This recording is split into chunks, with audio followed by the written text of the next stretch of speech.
going on? Bharat माता की जय। से भारत माता की जय। से कांग्रेसमैन से भारत माता की जय। அர்ணாப் கோசாமி அவர் ஷோல பாரத் மாதா கி ஜெயின்னு ஒருத்தர் சொல்ல வைக்கிறாரோ அதே போல மோடி இந்த போர் நடவடிக்கையில் ஈடுபடுவதற்கு காரணமே நாட்டுல ஒட்டுமொத்தமா எல்லாத்தையும் பாரத் மாதா கி ஜெய் போட வைக்கணும். இப்ப இந்த போருக்குன்னு நீ சலாம் போட்டி நான் மட்டும்தாண்டா நீ தேச பக்தர் இல்ல தேச விரோதி அப்படின்னு ஒரு நாடகத்தை அரங்கேற்றுகிறார் மோடி. அது தேசபக்தின்னு பாக்குறதா இந்து வெறின்னு பாக்குறதா? सब तो है इंसान, तो क्यों सबको खत्म करना पहले ये बताओ. பாகிஸ்தான்ல ஏன் மக்கள் சாவணும், இந்தியால ஏன் மக்கள் சாவணும், எல்லாத்துக்கும் தான் வாழ்றதுக்கு உரிமை இருக்குல்ல அப்படின்னு சொல்றான். உனக்கு வெக்கமா இல்லையாடான்னு கேட்காரு அந்த நிருபர் பத்திரிகையாளர் கேட்கறாரு, உனக்கு வெக்கமா இல்லையாடான்னு கேட்கறாரு. அந்த பையன் திருப்பிக்கிட்டு கேட்கறான், अच्छा आप ये न्यूज बना रहे तो आपको शर्म नहीं आ रही कि क्या न्यूज बना रहा हूँ हिंदू मुस्लिम के बारे में? ஏண்டா உனக்கு வெக்கமா இல்ல பத்திரிகையாளர்னு சொல்லிட்டு இந்து முஸ்லீம் வெறுப்பு பரப்புறா அப்படின்னு கேட்கறான். உடனே இருந்தாலும் என்ன கேட்கறாரு, உன் பேர் என்ன அப்படின்னு கேட்கறாரு. கேஃப் அப்படின்னு முழு பேர் சொல்றா அப்படின்றாரு. मोहम्मद कैफ. இந்தியாவில இருந்துகிட்டே பாகிஸ்தானுக்கு சப்போர்ட் பண்றியா, அப்ப நீ ஒழுங்கான இந்தியன் தானான்னு கேட்கறாரு. तो छोटी सी चीज जाननी थी, ये आपको सिखाया किस? दूर यार सिखा के जाती मार यार. ட்ரைப்ஸ் நேயர்களுக்கு வணக்கம். இன்று நம்மோடு பேச அரசியல் செயல்பாட்டாளர் திரு மத்தூர் சத்யா அவர்கள் இணைந்துள்ளார். வாருங்கள் அவரோடு பேசுவோம். வணக்கம்.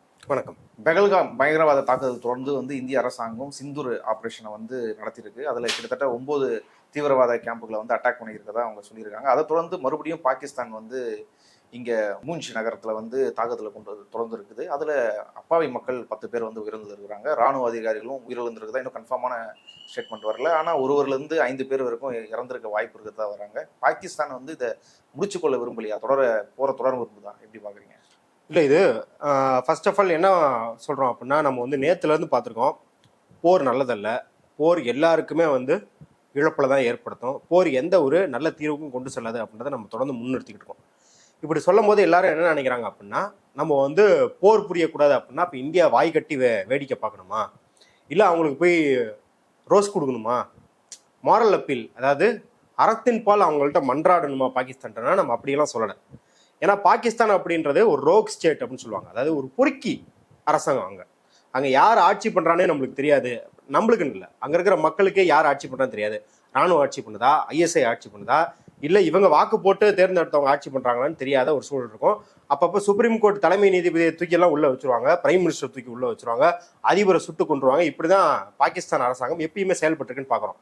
அப்போ அப்படி இருக்கும்போது நீங்க இந்த மாதிரியான ஒரு தாக்குதலை தொடுத்தா அவன் திருப்பி என்ன மாதிரியான தாக்குதலை தொடுப்பான் அப்படின்றது இந்திய அரசாங்கத்துக்கு நல்லாவே தெரியும். இந்திய அரசாங்கத்துக்கும் கிடையாது, உலகத்துல யாரு வேடிக்கை பார்க்கறவனுக்கு, சும்மா 4 நியூஸ் பேப்பர் படிக்கிறவனுக்கு கூட தெரியும் என்ன நடக்கும்ன்றது. இதுக்கு ஒரு பெரிய ஸ்ட்ராட்டஜிலாம் தேவை. எதிர்பாராத நேரத்துல அப்பாவி மக்களை இங்க கொண்டு இருக்கிறாங்க, அதுக்கு பதிலடி கொடுத்தாகணும்ன்ற அந்த உணர்வு, அதுல இருந்து தான் ஒரு அட்டாக் வேணும்ன்றத பேசுறாங்க. அந்த உணர்வு தப்புன்னு சொல்ல வரீங்க? இல்ல, அந்த உணர்வு சாமானிய மக்களுக்கு இருக்கலாம்.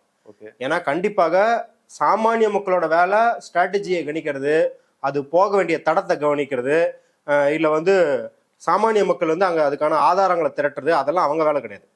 மக்களுக்கு இயல்பாகவே நம்மளை அடிச்சாண்டா திருப்பி அடிக்கணும்டா. ஏன்னா இப்போ இதே தாக்குதலை சைனா பண்ணியிருந்தான் அப்படின்னு சொன்னால் மக்களுக்கு சைனா மேலே போகும். நம்ம அரசாங்கம் தான் முன் பாகிஸ்தான் பண்ணுச்சுன்னு சொல்லிச்சு, அதனால மக்களுக்கு அந்த உணர்வு இருக்கிறதெல்லாம் தப்பு கிடையாது. ஆனால் அரசாங்கம் என்ன முடிவு எடுக்க வேண்டும்? அரசாங்கத்துக்கு இங்கே 2 ஆப்ஷன் இருக்குது.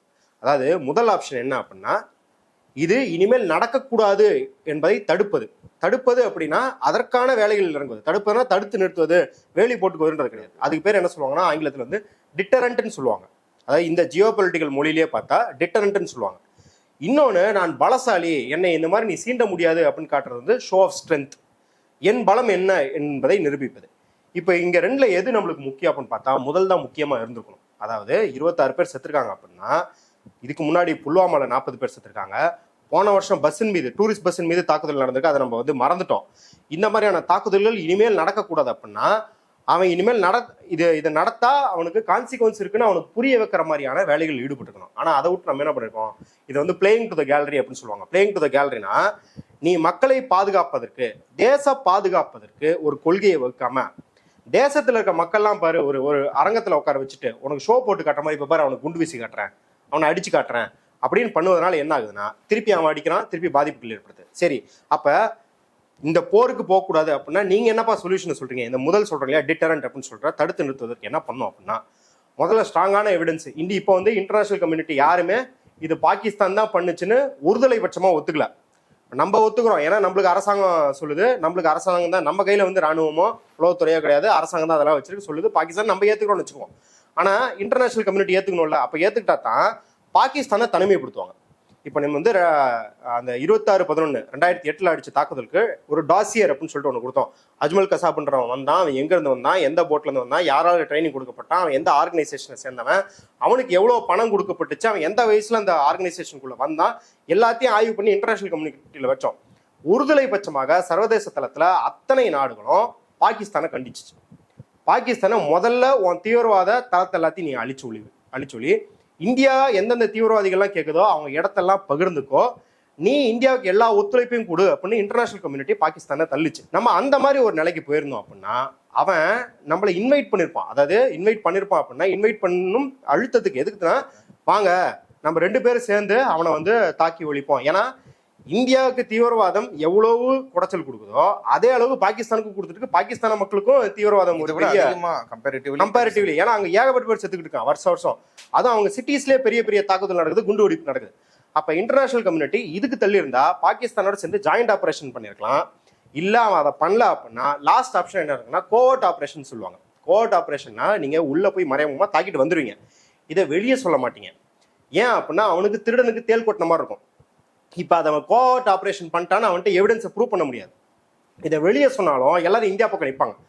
இந்தியா பக்கம் நியாயம் இருக்குப்பா, அவங்க கோவர்ட் ஆப்ரேஷன் பண்ணது கரெக்டு தான்ப்பான்னு. நீ இதை வெளியே சொல்லும் போது, இதை நான் வந்து பறைசாற்றும் போது, அரங்கத்தில் ஏற்றி பாருங்க அப்படின்னு உலகத்துக்கு காட்டும் போது அவன் என்ன பண்றான், அவனுக்கு அது ஒரு தூண்டுதல் ஆகுது.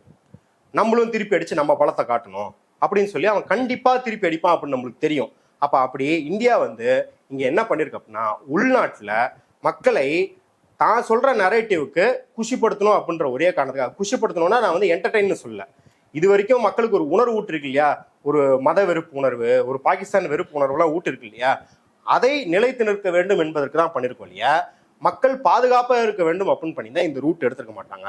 இந்த ரூட் எடுத்ததுனால தான் இன்னைக்கு 15 பேர், இன்னைக்கு காலைல வரைக்கும் கன்ஃபார்ம்டா 15 பேர் பூஞ்சில இறந்து போயிருக்காங்க அப்படின்னு சொல்றாங்க. அதுல இன்னும் ஒஸ்டான ஒரு விஷயம் என்னன்னா, முகமது இக்பால்னு ஒரு பூஞ்சில இருக்கிற இந்திய குடிமகன் செத்து போயிருக்காரு அந்த குண்டு வெடிப்புல.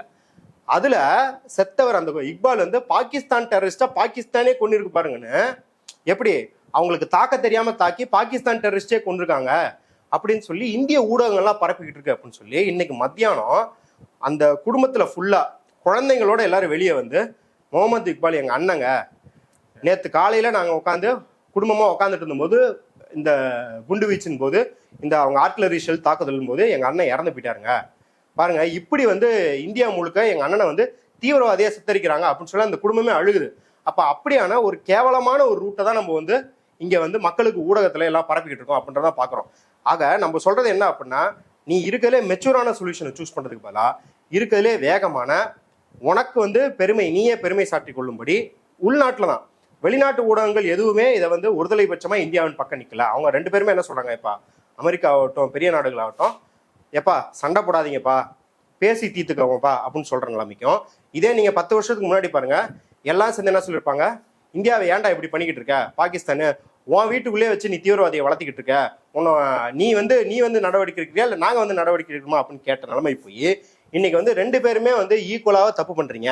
2 பேருமே ஒரு ஓரம் அந்த சின்ன பசங்க சொல்லுவாங்களே, நீ அந்த பக்கம் போய் உட்கார்றா, அந்த பக்கம் போய் உட்கார்றான்ற அளவுக்கு இன்டர்நேஷனல் கம்யூனிட்டி டீல் பண்ற அளவுக்கு இந்திய அரசாங்கம் வந்து ஒரு மூர்க்கமாக அவசர கதிக்கு ஒரு முடிவு எடுத்திருக்கு. பாகிஸ்தானோட நடவடிக்கை இந்தியாவோட நடவடிக்கை எப்படி ஒப்பிட முடியும்? இந்தியா வந்து இப்போ ஒரு டிஃபென்ஸ் மினிஸ்டர் வந்து ராஜ்நாத் சிங் வந்து தெளிவா சொல்றாரு, நாங்க பண்ணது வந்து ரொம்ப சென்சிட்டிவான அட்டாக், இந்தியன் ஆர்மி பண்ணது ரொம்ப சென்சிட்டிவான அட்டாக், இதுல எந்த ஒரு பொதுமக்களையோ அந்த மாரி யாரையும் பாதிக்கப்படல, டார்கெட் பண்ணதே வந்து இங்க கொன்னவர்கள், இங்க யார் கொலை செய்தார்களோ பகல்காம்ல அவங்களதான் நாங்க டார்கெட் பண்ணோம், அவங்களதான் கொண்டு இருக்கிறோன்ற இதுதான் பதிவு பண்றாரு. ஆனா பாகிஸ்தான் அப்படி இல்ல, இங்க வந்து சிவிலியன்ஸ் எல்லாம் கொண்டு இருக்கிறாங்க. இது ரெண்டும் எப்படி ஒண்ணுன்னு சொல்ல முடியும்? இல்ல, இது ரெண்டும் ஒண்ணு அப்படிலாம் சொல்லல. இந்த மாதிரி தாக்குதல்கள் ஆரம்பிச்சா சிவிலியன்ஸ் ஆகிறத தவிர்க்க முடியாது அப்படிங்கிறத நம்ம சொல்றோம்.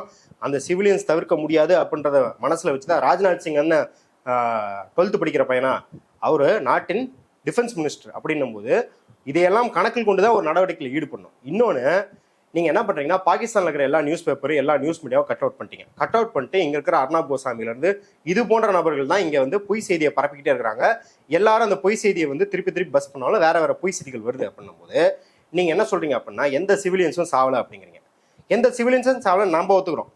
இப்ப நான் கூட அதாவது பாகிஸ்தான்ல எந்த சிவிலியன்ஸும் சாவல நம்ம ஒத்துக்கலாம், நம்ம கூட ஒத்துக்கலாம். எதுவும் இந்திய அரசாங்கத்தை நம்ம இந்திய பிரஜைகளாக 100% கூட நம்பலாம். வெளிலகிறோம் நம்பணும்ல. எல்லா இன்டர்நேஷனல் கம்யூனிட்டியும் அந்த குழந்தை ஹாஸ்பிட்டலில் இருக்கிற ஃபோட்டோவை போட்டு காட்டுறோம். நீங்கள் என்னன்றீங்க, ஒரு தீவிரவாதியை தாக்கிட்டோம் அப்படின்றீங்க. ஆனால் அந்த ஆளே என்ன பேட்டி தரானா, நான் சாவில் உயிரோட தான் இருக்கேன், என் குடும்பத்தில் 7 பேர் செத்து போயிட்டாங்க அப்படின்றான். அந்த 7 பேர் குடும்பத்தில் செத்து போனதில் 4 குழந்தைங்களும் இருக்குது அப்படின்றான். அந்த 4 குழந்தைங்களோட ஃபோட்டோவை இன்டர்நேஷனல் ஊடகம்லாம் பரவுது. அப்போ நீங்கள் சிவிலியன்ஸை தாக்கலன்னு சொல்கிறீங்க. ஆனால் இதற்கு முன்னாடி நீங்கள் எவிடன்ஸை கொடுத்தீங்கன்னா, பெஹல்காம் பற்றிய எவிடன்ஸ் எல்லாத்தையும் இன்டர்நேஷனல் கோர்ட் ஆஃப் ஜஸ்டிஸ் அங்கே சர்வதேச தளத்தில் வச்சுட்டு சர்வதேச மன்றத்தில் நீங்கள் நிரூபிச்சிருந்தீங்க அப்படின்னா இதை கூட யாரும் வந்து நம்பியிருக்க மாட்டாங்க. சரி, பாகிஸ்தான் பொய் சொல்லுது அப்படின்னு எடுத்துட்டு இருப்பாங்க. ஆனால் நீங்கள் அதுவே பண்ணாமல் போய் அடிக்கும்போது கண்டிப்பாக எல்லாரும் என்ன பண்ணுறாங்க அப்படின்னா, இந்தியாவின் மீதான நம்பகத்தன்மை யாருக்கும் கிடையாது, ஒருதலை பட்சமாக கிடையாது. அவங்க எப்படி பார்க்குறாங்கன்னா, எப்படி நம்பூர் அர்னாப் கோசாமிகள் இருப்பாங்களோ அதே மாதிரி பாகிஸ்தான் அர்னாப் கோசாமிகள் என்ன பண்ணுறாங்கன்னா, கடைசி 3 நாளாக இந்தியாவுக்குள்ளே போய் ஸ்ரீநகரை தாக்கிட்டோம், இந்தியாவுக்குள்ளே போய் அமிர்த்சரை தாக்கிட்டோம், இந்தியாவுக்குள்ளே போய் இந்த நகரத்தை சண்டிகரில் குண்டு போட்டோன்னு பொய் செய்தியாக சொல்லிக்கிட்டு இருக்காங்க பாகிஸ்தான் ஊடகத்தில். அதே போல் இந்த பக்கம் வந்து ஃபுல்லாக ரிப்பப்ளிக் டைம்ஸ் பண்ணுறதுனால ஒட்டுமொத்தமாக உலக ஊடகங்களாகட்டும் தலைவர்களாகட்டும் என்ன சொல்கிறாங்கன்னா, இந்தியாவும் போய் சொல்லுது, பாகிஸ்தானும் போய் சொல்லுது. அப்போ இங்கேயும் இவனும் அட்டூழியம் பண்ணுறான், அவனும் அட்டூழியம் பண்ணுறான், 2 பேரும் சிவிலியன்ஸை தாக்கிக்கிறாங்க அப்படிங்கிற நிலையில தான் பார்க்குது ஒழிய இது ஒரு தீவிரவாதத்துக்கு எதிர் தீவிரவாத தாக்குதல் இல்லை, தீவிரவாதத்தை நாங்களே அழிக்கிறோம்னு பாகிஸ்தானை முன் வரதாக 2 நாட்டையுமே யாருமே பார்க்கல அப்படிங்கிறதா இங்க நிதர்சனமா இருக்கு. ஒரு பக்கம் வந்து பாகிஸ்தானுக்கு வந்து பதிலடி கொடுத்தே ஆகணும், அது அடிபணிகிற வரைக்கும் போர் நிறுத்தக்கூடாது, அத்தாக்கத்தை நிறுத்தக்கூடாதுன்ற ஒரு பக்கம் போது, பாண்டியில ஒரு கட்டத்துக்கு மாரி பாகிஸ்தானே மீட்டவருக்கும் வந்து போர் நிற்காது அந்த மாதிரி ஒரு விஷயம் போகுது. இது பாகிஸ்தானுக்கு எதிரான ஒரு மனநிலையை வந்து வெளிப்படுத்துது. இன்னொரு பக்கம் வந்து இதுக்குள்ள வந்து ஒரு சப்போர்ட் பண்ணுன்றது எல்லாரும் விரும்புறாங்க. இந்திய அரசாங்கத்துக்கு காங்கிரஸா இருக்கட்டும் எல்லா எதிர்கட்சி தலைவர்களும் கொடுக்குறாங்க. ஆனா ஒரு கிரிட்டிசிசம் இல்லாத ஒரு சப்போர்ட், ஒன்றிய அரசாங்கம் என்ன தவறு பண்ணான்றதெல்லாம் இந்த நேரத்துல பேசக்கூடாது, அப்படி ஒரு கிரிட்டிசிசம் இல்லாத ஒரு சப்போர்ட் கொடுக்கணுன்ற ஒரு நிலைமைக்கு தள்ளப்படுறது இல்ல அப்படி ஒரு ரிசல்ட்டும் வர்றதுன்றதை எப்படி பாக்குறீங்க? இல்ல, இது வந்து முதல்ல பாண்டே மாதிரி ஆட்கள் பேசுறவன் எவனும் அங்க போய் சண்டை போட போறது கிடையாது, இதனால ஒரு துரும்பும் இழப்பது கிடையாது. அங்க இன்னைக்கு வந்து 15 மக்கள் பூஞ்சில செஞ்சிருக்காங்க, அதெல்லாம் பாண்டேவை வந்து ஏத்துக்குவாரு, அந்த இழப்பெல்லாம் பாண்டே ஏத்துக்குவாரா? போர் வேணும்னா சாக போறது யாரு? போர் வந்தா ஆர்ம் சப்ளை பண்றவன் ஜாலியா இருப்பான், இல்ல அந்த டீசல் பெட்ரோல் கொடுக்குறவன் ஜீப்பு தயாரிக்கிறவன் எல்லாரும் ஜாலியா இருப்பாங்க, ஆட்சியில் இருக்கிறவங்க எல்லாம் ஜாலியா இருப்பாங்க, அதை வச்சு ஓட்டு வாங்குவாங்க. ஆனா சாகிறது யாரு? விலைவாசி இதனால உயரும், பங்கு சந்தை வீழும், வேலையில திண்டாட்டம் வரும், உணவு பற்றாக்குறை வரும். இதுல பாதிக்கப்படுறது யாரு? இதுல பாண்டே மாதிரி ஆட்களோ இல்ல மேல உட்காந்துட்டு அர்னாப் கோசாமி மாதிரி ஆட்களோ பாதிக்கப்படுறது இல்லைனால வாய்க்கு வந்து என்ன வேணாலும் பேசலாம். அப்படியே போய் போர்க்களத்திலே வந்து இப்போ கம்பளத்தை விரிச்சு படுத்திருந்த மாதிரி பேசலாம். அந்த இறந்து போன கப்பற்படை வீரரின் மனைவி இன்னைக்கு என்ன சொல்லியிருக்காங்க அப்படின்னா, வெறுப்பை பரப்புவதற்கு வாழவே தகுதி இல்லைன்னு இருக்காங்க. ஏன்னா வெறுப்பை பரப்பியதன் காரணமாக தான் அவங்க கணவர் இறந்து போயிருக்காங்கன்னு உங்களுக்கு தெரியுது. இவனுங்க ஆபரேஷன் சிந்தூர்னு பேர் வச்சிருக்காங்க. சிந்தூர்னா என்ன அர்த்தம்? பொட்டு அழிஞ்சு போச்சு, அதை நாங்கள் மீட்கிறோம், அந்த அவங்களோட அந்த கைமண்களோட மாண்பை மீட்கிறோம் அப்படின்றது தான் அதுவே ஒரு பழைமவாத கருத்து. அந்த கருத்துல வச்சுட்டு பேர் வச்சுட்டு போயிருக்காங்க. அனுமர்லாம் ரோல் மாடல்ன்றீங்க, சரி இதெல்லாம் நம்ம வந்து விமர்சிச்சு ஓஞ்சு போயிட்டோம், இந்த நேரத்தில் அதை விட்டுருவோம். நீங்க என்ன பண்றீங்க? தாக்குதல் நடத்துற அன்னைக்கு வரைக்கும் அந்த பெண்கள் மீது கொச்சையான வதந்தியை பரப்பிக்கிட்டு இருக்கீங்க.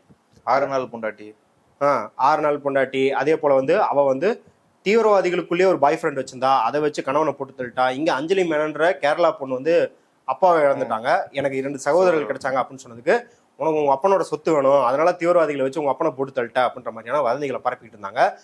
எதுக்குமே மணிப்பூருக்கு கூட வாய் திறக்காத மகளிர் ஆணையம் வந்து அந்த பெண்கள் மீது தாக்குதல் நடத்தாதீங்கன்னு சொல்ற அளவுக்கு சங்கிகளே கொந்தளிக்கும் அளவுக்கு சங்கிகள் வந்து அவங்க மேல வதந்தியை பரப்புனாங்க அப்படின்னு பாக்குறோம்.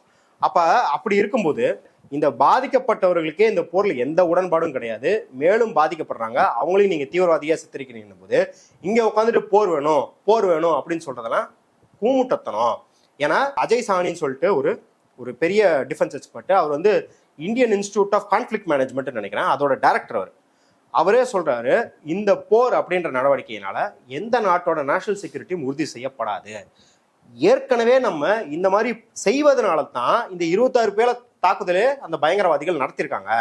ஏன் அப்படின்னா, நீங்க ஒவ்வொருக்கும் என்ன பண்றீங்க, பத்தான்கோட் தாக்குதல் ஆகட்டும், அதுக்கப்புறம் வந்து புல்வாமா தாக்குதல் ஆகட்டும், இந்த ஒவ்வொரு தாக்குதலையும் நீங்க என்ன பண்றீங்கன்னா அது ஒரு பெரிய ஷோ ஆக்குறீங்க, நாங்க திருப்பி அடிச்சிட்டோங்கிறத பெரிய ஷோ ஆக்குறீங்க. அவர் சொல்றாரு, பாலகோட் தாக்குதல் வெற்றி அடைந்தது அப்படிங்கிறதுக்கு இன்ன வரைக்கும் தரவுகள் கிடையாது. இந்திய ஊடகங்கள் அப்படி சொல்லிக்குது, இந்திய அரசாங்கம் அப்படி சொல்லிக்குது, பாகிஸ்தான் அரசாங்கம் நிராகரிக்குது. இது வந்து ஹீ செட் ஷீ செட்னு சொல்லுவாங்க, இவர் சொன்னாரா அவர் சொன்னாரு, ரெண்டையும் விட்டுரும். இண்டிபெண்டன்ட், அதாவது இதில் சார்பில்லாத ஏதாவது ஒரு இன்வெஸ்டிகேட்டர் பாலக்கோட்டை இன்வெஸ்டிகேட் பண்ணி இது வெற்றி அப்படின்னு சொல்லியிருக்காருன்னா இன்ன வரைக்கும் கிடையாது. அப்படி இருக்கும்போது நீங்க தொடர்ந்து இதை விளம்பரப்படுத்துவதே என்ன ஆகுது அப்படின்னா, திருப்பி என் மேல வந்து தாக்கு. நான் வந்து இந்த ஸ்கூல்ல வந்து 16 வயசு பசங்க அடிச்சுப்பாங்க, ஆம்பளையா இருந்தா வந்து நீ என்னை தொட்டு பாடுறா அப்படின்னு. அப்ப என்ன பண்ணுவான், நேச்சுரலா அந்த இன்னொரு பையன் போய் அடிப்பான். அப்ப இந்த மாதிரி பண்ணிட்டு இருக்கும்போது என்ன பண்றீங்கன்னா, அதுதான் அவர் என்ன சொல்றாருன்னா ப்ராபகண்டா ஃபெயிலியர் ஆஃப் பிஜேபிங்கிறார். பஹல்காம் தாக்குதல ப்ராபகண்டா ஃபெயிலியர்னா பிரச்சார வடிவத்திலே இவங்களுக்கு வந்து தோல்வி. ஏன்னா இவங்க என்ன பண்றாங்கன்னா, இப்படி நாங்க போய் அடிச்சிட்டோம் அப்படின்னு ஒரு பக்கம் பிரச்சாரம் பண்றாங்க, இன்னொரு பக்கம் ஆர்டிகல் 370 நாங்க நீக்கினதுல இருந்து அங்க சொர்க்க பூமியா இருக்குது, டூரிஸ்ட் எல்லாம் வாங்க, எந்த தீவிரவாதிகளும் அங்க இல்ல, அவன்லாம் இனிமேல் ஆட்டவே முடியாது, அசைக்கவே முடியாது அப்படின்னு அவனை தூண்டி தூண்டி என்ன பண்றீங்கன்னா, அவனை வந்து இன்னும் தாக்குதலுக்கான அவனுக்கு இன்சென்டிவ் கொடுக்குறீங்க, ஒரு சன்மானத்தை நீங்களே தரீங்க. அதனால நீங்க உங்க அரசியல் லாபத்துக்காக என்ன பண்ணிருக்கீங்கன்னா மக்களோட பாதுகாப்பை சீர்குலைச்சிருக்கீங்க. இன்னும் சொல்ல போனா ஜனவரி வரைக்கும் அங்க சிஆர்பிஎஃப் போஸ்ட் ஒன்று இருக்கு. எங்க அங்க பஹல்காம் பக்கத்துல ஜனவரி வரைக்கும் ஒரு போலீஸ் போஸ்ட் இருந்திருக்கு. ஜனவரி மாசம் அதை நீக்கிருக்காங்க. ஏன் நீக்கினாங்க அப்படிங்கிற கேள்வி எழுப்பணுமா வேணாமா? சரி, இந்த தருணத்துல ஆன்சர் பண்ண வேணா, இப்ப இந்த கேள்வியை நம்ம போட்டு வைப்போம். அரசியல் தலைவர்கள் ஆல் பார்ட்டி மீட்டிங்ல இதை கேட்க முடியாது, கேட்டா தேச விரோத தெரிச்சிருவாங்க. இல்ல அந்த ஆல் பார்ட்டி மீட்டிங்ல இருந்து வெளியே போயா நீ என்ன பேசிக்கிட்டு இருக்கோ, நீ என்ன பேசிக்கிட்டு கேட்பாங்க. சரி, நம்ம ஊடக தளத்துல வைப்போம். நீ 10 நாள் கழிச்சு ஆன்சர் பண்ணு, 1 மாசம் கழிச்சு ஆன்சர் பண்ணி 26 உயிர் போயிருக்குல்ல, அந்த உயிர் போனதுக்கு பதில் சொல்ல வக்கு இல்லாம தான் இன்னைக்கு அவசரமாக தேச பாதுகாப்பையே சீர்குலைக்கும் வண்ணம் நம்ம மேல அக்கறை இல்லாம இந்த அரசாங்கம் இதை எடுத்துக்கிட்டு இருக்கு அப்படின்னு பாக்கணும் இல்லையா? பாண்டே சொல்றாரு இருக்கிறதுலே பெரிய ராணுவ தளபதியான தமிழ் பொக்கிஷம் சொல்றாரு, இல்ல வந்து அவரை விட பெரிய வந்து இன்டர்நேஷனல் எக்ஸ்பர்ட்டான வேற யாராவது வந்து யூடியூப்ல மைக் கிடைச்சிச்சு அப்படின்னு பேசிக்கிட்டு இருப்பாங்க. அதை வச்சுட்டுலாம் நம்ம வந்து இந்த 15 உயிருக்கு வந்து பதில் சொல்ல முடியுமா? இப்ப இவங்க என்ன பண்ணுவாங்க அப்படின்னா, நீங்க போய் பாகிஸ்தானை கண்டிக்க வேண்டியதுனா, யோ பாகிஸ்தான ஒரு பொறுக்கி அரசாங்கமா இருக்கு, அவன் இப்படிதான் பண்ணுவான்னு தெரியும் சொல்றான்ல, அப்படி போய் அவன் அடிச்சுட்டு அவன் கொல்லுவான். இப்ப நம்ம போய் அவனை விமர்சிக்கணுமா? ஏன்னா டே, நீங்களே நாங்க சொன்னா கேட்க மாட்டீங்க, அதாவது நாங்க ஓட்டு போட்டு தேர்ந்தெடுத்த அரசாங்கம், நீங்களே நான் சொன்னா கேட்க மாட்டீங்க அப்படின்னும் போது நாங்க போய் பாகிஸ்தான் அரசிட்ட மன்றாடணுமா? மன்றாடுறதோ இல்ல அவன்கிட்ட பேச்சுவார்த்தை நடத்துற அதிகாரம் யார்கிட்ட இருக்கு? உங்ககிட்ட இருக்கு. நேத்துல இருந்து பாகிஸ்தான்காரன் என்ன சொல்றான், நாங்க முதல் தாக்குதல் நடக்கும் போதுல இருந்து இவங்களை வந்து கான்டாக்ட் பண்ண முயற்சி பண்ணோம், இவனுங்க தான் என்ன சொல்றானுங்க, பேச்சுவார்த்தைக்கு நாங்க வரமாட்டோம் அப்படின்னு சொல்லிட்டு இந்த தாக்குதல் நடத்திருக்காங்க. இதுல உண்மை இருக்கு பொய் இருக்கு அப்படின்றதெல்லாம் நம்ம உள்ள போக தேவையில்லை. இந்திய அரசாங்கம் என்ன சொல்லுவோம், அந்த மாதிரிலாம் எங்களுக்கு கான்டாக்டே பண்ணல அப்படின்னு சொல்லுவோம். ஆனா நீ என்ன பண்ணிருக்கணும், முதல்ல அவனை அழுத்தத்துக்கு கொண்டு வந்துருக்கணும். டேய் நீ வாடா, நீ வந்து டேபிள்ல உட்காந்து எனக்கு இப்ப பதில் சொல்லு, இந்த ஆதாரத்துக்கு பதில் சொல்லு, பதில் சொன்னா உன் தோலை உரிச்சிருவன்ற நிலைமைக்கு நீ கொண்டு போயிருந்த அப்படின்னா இன்னைக்கு நம்மள்ட்ட எல்லாத்துக்குமே ரெடியாக பதில் இருந்திருக்கும். அதுக்கப்புறம் நீ என்ன தாக்குதல் நடத்தினாலும் எல்லாரும் சப்போர்ட் பண்ணிருப்பாங்க. நம்மளும் வந்து ஐயோ இப்படி பட்டியா அப்படி பட்டியான்னு கேட்கணுன்ற அவசியம் கிடையாது. இந்த 15 உயிரும் போயிருக்காது. இப்ப அவன் என்ன பண்றான், 2 நாள் ஃபுல்லா எல்லாத்தையும் இவாக்குவேட் பண்றான். அந்த சியால்கோட் இதுல நகரத்துல எல்லாத்தையும் நேற்று நைட்ல இருந்து ராவல்பிண்டியில இருந்து எல்லாத்தையும் இவாக்குவேட் பண்ணிருக்காங்க. தாக்குதல் நடத்துறதுக்கு முன்னாடி இது போன்ற நடவடிக்கை பூஞ்ச் போன்ற பார்டர்ல இருக்கிற வில்லேஜ் எல்லாம் அகற்றிட்டு இல்ல அதற்கான பாதுகாப்பு நடவடிக்கைகளை எடுத்துட்டு பண்ணும்ல, நீ அதை பண்ண மாட்ட. இது நடக்கணும், இப்படி வந்து 2 பக்கமும் எஸ்கலேட் ஆகணும், வாடா ஒத்தைக்கு ஒத்த சண்டை, ஊருக்கு முன்னாடி அடிச்சுட்டு சாவோம் அப்படிங்கிற ஒரு அப்ரோச்சை எப்பயுமே மோடியின் அரசாங்கம் வெளியுறவுத்துறை கொள்கையில எடுத்துக்கிட்டு இருக்கு. அது எப்பயுமே உள்ளுக்குள்ள தனக்கு கிரெடிட் இல்லாம ஒரு விஷயத்தை சாதிக்கலாம். ஏன்னா மறைமுக தாக்குதல் அப்படின்னா நீங்க வெளியே சொல்ல முடியாது. வெளியே சொல்லாம தேச பாதுகாப்புக்காக சில நடவடிக்கை எடுக்கலாம்னா பிஜேபி அதை செய்யாது. தேச பாதுகாப்பை சீர்குலைத்து தனக்கு கிரெடிட் தருவாங்க, தன்னை மக்கள் பாராட்டுவாங்க அப்படிங்கிற மாதிரி நடவடிக்கையை தான் எப்போதும் சூஸ் பண்ணிருக்கு அப்படின்றதான் இந்த 15 பேரின் உயிரிழப்புக்கு காரணம் அப்படின்றத நம்ம பார்க்கறோம். ஓகே, என்னோட போன கேள்வியில இன்னொரு பாதி கேள்வி என்னன்னா, உள்ளுக்குள்ள வெளியில வந்து இதுக்கு எதனா போர் வந்து இன்னும் மூர்க்கமாகணுன்ற தூண்டப்படுது, அது ஒண்ணு. இன்னொன்னு உள்ளுக்குள்ள வந்து இத குறைஞ்சபட்சம் விமர்சிக்கிறவங்க இல்ல இப்படி பண்ணலாம்னு ஒரு ரொம்ப, உதாரணத்துக்கு அந்த நேவல் ஆஃபீஸரோட மனைவி ராணுவத்தோட செயல்பாட்டுக்கு சப்போர்ட் பண்றாங்க. ஆனா வந்து இங்க இருக்கிற இஸ்லாமியர்களை வந்து நீங்க வந்து எதிர்நிலையா தள்ளாதீங்க, பல இஸ்லாமியர்கள் தான் எங்களுக்கு நீங்க உதவி செஞ்சாங்க சொல்றது, அவங்கள போய் அப்படி ரொம்ப மூர்க்கமா விமர்சனம் பண்றது. பாரத் மாதாக்கு ஜெய் சொல்லு, அர்ணாப்லாம் வந்து நேத்து லைவ்ல டிபேட்ல உட்காந்துட்டு வந்து காங்கிரஸ் கட்சி சார்ந்தவரை வந்து மிரட்டுறாரு, அவர் சொல்ல மாட்டாரு, அவர் சொல்லுன்னு சொல்லி மிரட்டுறது. அங்க வட இந்தியாங்கள்ல ரோட்ல போற மக்கள் கிட்ட எல்லாம் வந்து பாகிஸ்தான் ஆதரிக்கிறியா இல்லையா அப்படின்ற மாதிரி சின்ன பசங்களோட கேட்கறது, அப்படின்ற ஒரு இப்படி பேசுன்னு ஒரு பாரத் மாதாக்கு ஜெயன்னு சொல்லு, பாகிஸ்தான் அடிக்கணும்னு சொல்லுன்னு ஒரு தள்ளுறதுக்கு எப்படி பாக்குறீங்க அதை? இல்ல இப்ப பாரத் மாதாக்கு ஜெயன்னு அவரு இஸ்லாமியர்கள்ட்ட சொல்றதை தாண்டி இன்னொரு பட்சம் காங்கிரஸ்ல இருந்த அந்த தலைவர் வந்து ஒரு இந்து தான், ராஜ்தேசாய்ங்கிற ஒரு இந்து தான், அவரை தான் சொல்றாரு. இஸ்லாமியர்கள் இந்த அளவுக்கு ஒடுக்குதல் இவங்க பண்ணிட்டு இஸ்லாமியர்களை நீங்க வந்து சந்தேக கண்ணோட பார்க்கணும் அப்படின்னு சொல்றதுல இருந்து எல்லா இடத்துலயும் இஸ்லாமியர்கள் பத்தி அதுக்கப்புறம் வதந்தி, இந்த இஸ்லாமியர் உதவுனாரு, அந்த இஸ்லாமியர் உதவுனாரு, பாகிஸ்தான் தீவிரவாதிக்குன்னு வதந்தியா பரப்பினதெல்லாம் தாண்டி இன்னைக்கு என்ன பண்றீங்க? சோஃபியான்னு சொல்லி ஒரு இஸ்லாமிய பெண் ராணுவ தளபதியை தான் நீங்க முன்னிறுத்தி அவங்கள வந்து பிரீஃப் பண்ண சொல்றீங்க. பாருங்க, நாங்க ஒரு இஸ்லாமியரை, ஒரு பெண்ணை முன்னெடுத்துருக்கோம். எவ்வளவு பெரிய பெண்ணியவாதிகள், எவ்வளவு பெரிய சமத்துவவாதிகள் பாகிஸ்தானுக்கு மெசேஜ் அனுப்புவாங்க. டேய், நீ பாகிஸ்தானுக்கு மெசேஜ் அனுப்புறது இருக்கட்டும், அமெரிக்காவுக்கு மெசேஜ் அனுப்புறது இருக்கட்டும், உள்நாட்டில் இருக்கிற முஸ்லீமுக்கு நீ என்ன மெசேஜ் சொல்ற? நாளைக்கே அந்த சோஃபியா ஒரு வாதுக்கு சொல்றேன், அந்த சோஃபியா ஒன்னும் விமர்சிக்கலாம் வேணாம், அரசை விமர்சிக்க வேணாம், தன்னோட சொந்த கருத்து விருப்பு வெறுப்பாக தான் ஒரு சிட்டிசன் அப்படிங்கிற உரிமைகள்ல இருந்து வக் சட்டத்தையோ சிஏ சட்டத்தையோ விமர்சிச்சா இதே அளவுக்கு ஆதரவு நீ தருவியா? நீ சோஃபியாலாம் விட்டுரு, நீரஜ் இருக்காருல்ல, யாரு ஜாவ்லின் த்ரோ ஒலிம்பிக் வீரர், அவரை போய் நேத்து கடிச்சு குதறிட்டு இருக்கானுங்க. பாரு, பாகிஸ்தான்காரன் ஜாவ்லின் த்ரோ வீரர் வந்து பாகிஸ்தான் ஜிந்தாபாத் ஷேர் போட்டிருக்கான், நீ வந்து உன்னோட தேசபக்தியை நிரூபிடாரு. இத்தனைக்கு நீரஜ் வந்து நம்மள மாதிரி, நம்ம தான் தேச விரோதிகளாச்சே, நம்மள மாதிரி வந்து ராணுவம் இதை பண்ணிருக்கணும், அரசாங்கம் இதை பண்ணிருக்கணும் அப்படின்னு அட்வைஸ் கூட பண்ணல. அவரு சும்மா தான் உட்காந்துக்கிறாரு. அவர்கிட்ட போய் எப்படி அவர் வந்து 20 வருஷமா பிராக்டிஸ் பண்ணி அவ்வளோ கடும் உழைப்பு போட்டு பல ஒலிம்பிக்கு போய் அந்த ஒலிம்பிக்ல எல்லா ரவுண்ட்லையும் ஜெயிச்சு ஒரு பதக்கத்தை வாங்கிட்டு வர்றாரு. இந்த சங்கிப்பேலுக ஃபேக் ஐடியா வச்சுக்கிட்டு மில்லியன் ஃபாலோவர்ஸை திரட்டிக்கிட்டு இவனுங்க வந்து அவர் தேசபக்தியை நிரூபிக்க சொல்லுவானுங்களாம். இது வந்து ஒரு நாட்டின் ஒலிம்பிக் வீரருக்கே நடக்குது அப்படின்னும் போது ஒரு சாமானிய இஸ்லாமியருக்கு என்ன நடக்குது அப்படின்றத நம்ம வந்து கண்கூடா பார்க்குறோம். உத்தரகண்ட்ல 11 பெட்ஷீட் விற்பவர்களை வந்து அடிச்சு விரட்டி இருக்கிறாங்க. நீங்க வந்து ஒருத்தன் வந்து ஒரு ஷர்ட் இல்லாமல் ஒருத்தன் ஃபுல்லா நாமத்தை போட்டுக்கிட்டு போய் ஜெய் ஸ்ரீராம் சொல்லுன்னு இருக்கிற எல்லா முஸ்லீம் ஆட்டோ ஓட்டுநர்கள்ல இருந்து கடை வச்சிருக்கவங்களும் எல்லாத்தையும் அடிக்கிறான். இப்படி இருக்கும்போது இதையும் தாண்டி ஜுபேர் நேத்து என்ன பண்ணிருக்காரு அப்படின்னா, முந்தா நேத்து பாகிஸ்தான் ஊடகத்துல இருந்து வந்த ஒரு 700க்கும் மேற்பட்ட பொய் செய்திகளை உடைச்சிருக்காரு. இந்த சங்கி பேலா தூங்க போயிட்டான், சிந்தூர் கிங்கூர்னு ஃபயர் அவுட்டு தூங்க போயிட்டான். பாகிஸ்தான் ஊடகம் இந்தியா மீது பரப்பின, இந்திய மக்களின் மீது பரப்பின பொய்களை உடைத்தவர் ஜுபேர். அப்ப எல்லாரும் ஜுபேர் மாதிரி இருக்கணும், சோஃபியா மாதிரி இருக்கணும் அப்படின்ட்டு நம்ம போய் வச்சோம் அப்படின்னா, பாரு இது ஒரு மாடல் முஸ்லீம், எங்களுக்கு ஏற்றாறு போல இருக்கும் முஸ்லீம். ஜுபேரே உங்களுக்கு ஏற்றாறு போல இருக்கும் முஸ்லீம். ஆனா இப்ப பாகிஸ்தானுக்கு எதிராக சில செயல்பாடுகளை செஞ்சிருக்காருல்ல, பாகிஸ்தான் பொய்களை உடைப்பது. அப்ப பாருங்க, அவர் நல்லது செஞ்சா பாராட்ட போறோம். சோஃபியா பாருங்க எங்களுக்கு நல்ல முஸ்லீம், ஒரு மாடல் முஸ்லீமை உருவாக்குறாங்களாம். இந்த டெக்னிக்கை நம்ம அப்துல் கலாம்ல இருந்து பார்த்துட்டு வரோம். நான் எதுக்கு அப்துல் கலாமா இருக்கணும், நான் எதுக்கு சோஃபியாவா இருக்கணும், நானா இருக்கிறேன். நீ கண்டதையும் பேசுற, நீ கண்டதையும் சாப்பிட்ற, உனக்கு பிடிச்ச துணியை போட்டுக்கிற, உனக்கு பிடிச்ச ஊருக்கு போற. ஏன் அது மாதிரி ஒரு இஸ்லாமியர்கள் இங்க இருக்க முடியாது? இன்னைக்கு ரிஷி சுனக் வந்து அவர் ஆட்சியில இருந்தபோது காசாவின் மீது இஸ்ரேல் குண்டு போடுவதற்கு ஃபிளைட் அனுப்பிச்சாரா இல்லையா?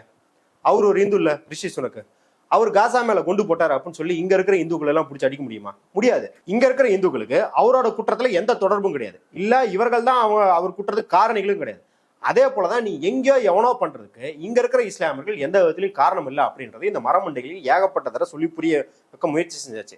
ஆனா இவங்க புரியாம கிடையாது. அதான் சொல்லுவாங்கல்ல, தூங்குறவங்களே எழுப்பிடுறான், தூங்குற மாதிரி நடிக்கிறவங்களே எழுப்பவே முடியாது அப்படின்னு பாக்குறோம். அப்ப என்ன அப்படின்னா, பொதுமக்கள் இந்த பிரச்சாரத்துக்கெல்லாம் விழுந்துடக்கூடாது அப்படிங்கிறதுக்கு நம்ம ஆக்டிவா, அமைப்புகள் ஆக்டிவா இன்னைக்கு நம்மளுக்கு இருக்க வேலை என்ன அப்படின்னா, இந்திய அரசாங்கம் என்ன சொன்னாலும் நம்ம சொன்னா கேட்கறதுக்கு நிலையில கிடையாது. அது இந்த பொசிஷன்ல கிடையாது.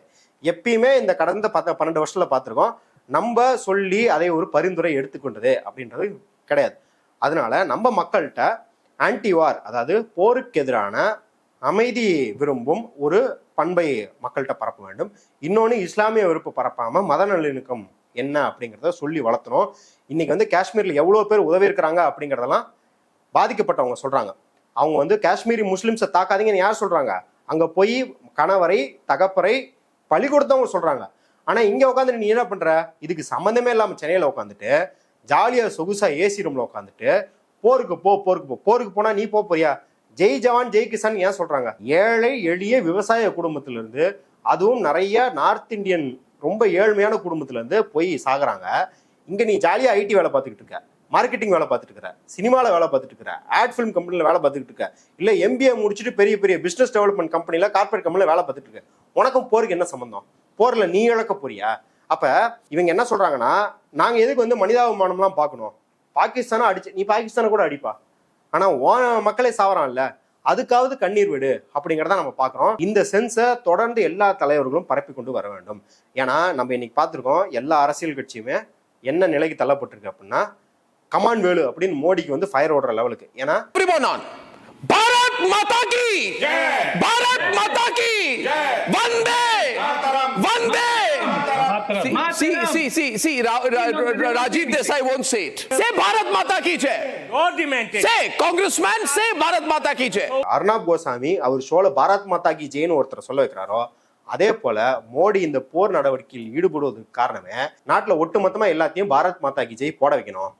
போட வச்சு டேய் இப்ப வந்து இந்த போருக்குன்னு வந்து நீ வந்து சலாம் போட்டி நான் மட்டும்தான்டா நீ தேச பக்தரு இல்ல தேச விரோதி அப்படின்னு மக்கள் முன்னாடி தோலுறுத்து காட்டுகிறேன் பார் அப்படின்னு ஒரு நாடகத்தை அரங்கேற்றுகிறார் மோடி. அதில் விழாமல் நாம் மக்களிடம் பிரச்சாரம் செய்ய வேண்டும். அது தேசபக்தின்னு பாக்குறதா இல்ல இந்து வெறின்னு பாக்குறதா? எப்படி? ஏன்னா அப்படி ஒரு தேசபக்தியா இருந்தா அந்த பகல்காம்ல வந்து உதவுன அந்த இஸ்லாமியர்களை வந்து மோடி பரசாகிட்டு இருக்கணும்.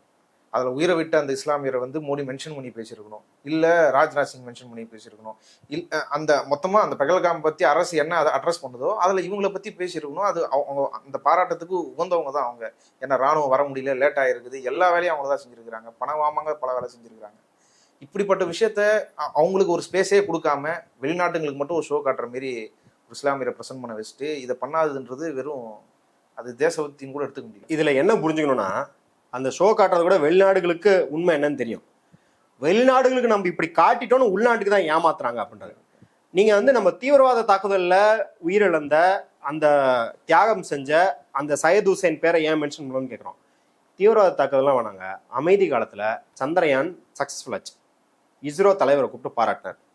அதுக்கப்புறம் இன்னும் சில மாதங்கள்ல இன்னொரு ஸ்பேஸ் மிஷன் வெற்றி அடைஞ்சது. அந்த டைரக்டரை கூப்பிட்டு பாராட்டவே இல்லை. ஏன்னா அவங்க தென்காசியை சேர்ந்த ஒரு இஸ்லாமிய பெண். அமைதி காலத்திலேயே யாரை பாராட்டுவது யாரை பாராட்டக்கூடாது அப்படிங்கிறது மோடிக்கு நல்லாவே தெரியும். அப்படின்னும் போது தாக்குதலின் போது உயிரிழந்த இல்லை உயிர் தியாகம் செய்த மனிதர்கள் இஸ்லாமியர்களாக இருந்தால் பாராட்ட மாட்டார் மோடி. அவ்வளவு ஏன் அந்த தீவிரவாதிகளை துரத்தி பிடித்து அதுக்கப்புறம் அதுக்கு அடுத்த நாள் ஃபாரஸ்டுக்குள்ள போய் தேடி வேட்டையாடி ஒரு துப்பாக்கி சூழல நடந்தது அப்படிலாம் சொன்னாங்க இல்லையா, அதுல உயிரிழந்த சோல்ஜர் கூட ஃபர்ஸ்ட் ஒரு இஸ்லாமியர் தான் இறந்தார். ஆனா அவரை பத்தி எங்கேயாவது மீடியால பாத்தீங்களா? அவர் பேர் கூட முக்கால்வாசி பேருக்கு தெரியாது அப்படிங்கறதான் பாக்குறோம். அப்ப தொடர்ந்து இங்க தேச பக்தி அப்படிங்கறது இந்து மதத்தின் பக்தி அப்படிங்கிறதோட இருந்தா மட்டும்தான் தேச பக்தி அப்படின்னு சொல்லப்படுது. இன்னைக்கு ஒரு சின்ன பையன் பீகார்ல இருக்கிற ஒரு சின்ன பையன் முகமது கைஃப், அவன் பேர் எனக்கு ரொம்ப பிடிச்ச கிரிக்கெட்டர் ஃபீல்டர், அவர் பேர் வச்சிருக்கிற பையன் சொல்றான், वहाँ भी आदमी है, यहाँ भी आदमी है, वहाँ भी मुस्लिम है, वहाँ भी हिंदू है, यहाँ भी हिंदू है, सब तो है इंसान। तो क्यों सबको खत्म करना? पहले ये बताओ क्यों करना? सबको जिंदगी जीने का हक है, सबको हक है, तो क्यों खत्म करना? பாகிஸ்தான்ல ஏன் மக்கள் சாகணும், இந்தியால ஏன் மக்கள் சாகணும், எல்லாத்துக்கும் தான் வாழ்றதுக்கு உரிமை இருக்குல்ல அப்படின்னு சொல்றான். உனக்கு வெக்கமா இல்லையாடான்னு கேட்கிறாரு. யாரு? இந்த நிருபர் பத்திரிகையாளர் கேட்கிறாரு, உனக்கு வெக்கமா இல்லையாடான்னு கேட்கிறாரு. அந்த பையன் திருப்பிக்கிட்டு கேட்கிறான், आपको थोड़ी सी भी शर्म नहीं आ रही कि भारत देश में रहने के बावजूद आप पाकिस्तान का समर्थन कर रहे हो कि कैसे खत्म होगा पाकिस्तान? अच्छा, आप ही न्यूज बना रहे तो आपको शर्म नहीं आ रही कि क्या न्यूज बना रहे हो? आपको शर्म नहीं आ रही है कि न्यूज बना के सबको फैला रहे हो हिंदू मुस्लिम के बारे में? ஏண்டா உனக்கு வெக்கமா இல்ல பத்திரிகையாளர்னு சொல்லிட்டு இந்து முஸ்லீம் வெறுப்பு பரப்புற அப்படின்னு கேட்கறான். உடனே இருந்தாலும் என்ன கேட்கிறாரு, உன் பேர் என்ன அப்படின்னு கேட்கிறாரு. கெய்ஃப் அப்படின்னு முழு பேர் சொல்றா அப்படின்றாரு. முகமது கெய்ஃப் அப்படிங்கிறான். அப்படி முகமது கெய்ஃப்னு சொன்னோடனே இந்தியாவில இருந்துகிட்டே பாகிஸ்தானுக்கு சப்போர்ட் பண்றியா, அப்ப நீ ஒழுங்கான இந்தியன் தானான்னு கேட்கிறாரு. இந்த அளவுக்கு பத்திரிகையாளர் அப்படின்னு சொல்றவர்களே முதல்ல பத்திரிகையாளர்கள் வந்து உனக்கு வெக்கமா இல்லையான்ற கேள்வியை கேட்கலாமா? ஒரு சின்ன குழந்தைகிட்ட போய் கேட்கலாமா? நீங்க இப்படி கருத்து வைக்கிறீங்களே இது முரணா இருக்குன்னு கேட்கலாம். இல்ல இது பாகிஸ்தான் ஆதரவு இருந்தா இந்திய வெறுப்புன்னு கூட கேட்கலாம். ஒரு பத்திரிகையாளர் எப்படி ஒரு சின்ன குழந்தைகிட்ட போய் வெக்கமா இல்லையான்னு கேட்க முடியும்? அப்ப அந்த அளவுக்கு இங்க ஊடக தர்மத்துல இருந்து, எழுத்து தர்மத்துல இருந்து, அரசியல் அதிகாரிகள் பேசுறதுல இருந்து, ஏன் இன்னும் அரசியல் தலைவர்கள் அமித்ஷா வந்து ஆல் பார்ட்டி மீட்டிங், இதுக்கு முன்னாடி இந்த சிந்தூர் தாக்குதல் நடக்கிறதுக்கு முன்னாடி ஒரு ஆல் பார்ட்டி மீட்டிங் நடக்குது. அதுல சொல்றாரு, அங்கெல்லாம் டூரிஸ்ட் போகவே கூடாது, அந்த இடத்துல யாரோ தெரியாம அனுமதிச்சிருக்காங்க அப்படின்னு ஏதோ சதிவலை மாதிரி இதை வந்து ஒரு வதந்தியை பரப்புறாரு. ஆனா எல்லாருமே சொல்றாங்க, எல்லா அதிகாரிகளும் அங்க சொல்றாங்க, இல்லைங்க அது வருஷம் ஃபுல்லா டூரிஸ்ட் வந்து போற இடம், அமர்நாத் சீசன்ல மட்டும் அங்க மூடி வச்சிருப்போம் மொழியா, எல்லா நாளும் வந்துகிட்டு போறாங்க. இன்னும் இதே அங்க மக்கள் சொல்றாங்கன்னா சரி காஷ்மீரிகள் போய் சொல்றாங்கன்னு நீங்க சொல்லிடலாம். துஷ்யந்தாவே அப்படின்னு சொல்லிட்டு ஒரு மூத்த வழக்கறிஞர், அவர் வந்து பார் கவுன்சில் பிரசிடென்டா இருந்தார், டெல்லியில சுப்ரீம் கோர்ட் பார் கவுன்சில் பிரசிடென்டா இருந்தார். அவரு சொல்றாரு, நான் என் ஃபேமிலியோட அங்க போயிருக்குங்க, ஜெகஜேன் இருக்குங்க வருஷம் அப்படிங்கிறாரு. அப்ப ஒரு பொதுவான எல்லாத்துக்கும் தெரிஞ்ச ஃபேக்டைய உள்துறை அமைச்சரே ஒரு ஆல் பார்ட்டி மீட்டிங்ல போய் சொல்றாரு அப்படின்னும் போது இந்த நாட்டின் தேசபக்திய, இந்த வெறிய எத்தனை பொய்களை சொல்லி இவங்க கட்டமைச்சிருக்காங்க அப்படின்னு பாக்குறோம். அப்ப நம்ம என்ன சொல்றோம் அப்படின்னா, டேய் தேசபக்திங்கிறது எங்களுக்கு தாண்டா இருக்குது, உங்களுக்கு கிடையாது. உங்களுக்கு ஒரு போலி மத வெறுப்பு இருக்கு, அதை தேசபக்தின்னு கட்டமைக்க முயற்சி செய்றீங்க. தேசபக்தி அப்படிங்கிறதுக்கு பாரத் மாதா கி ஜெய் சொல்றியா, எந்த கொடியை நீ வந்து உயர்த்துற அப்படின்றத விட இங்க இருக்கிற மக்களின் நலன் சார்ந்தது தேசபக்தின்றது.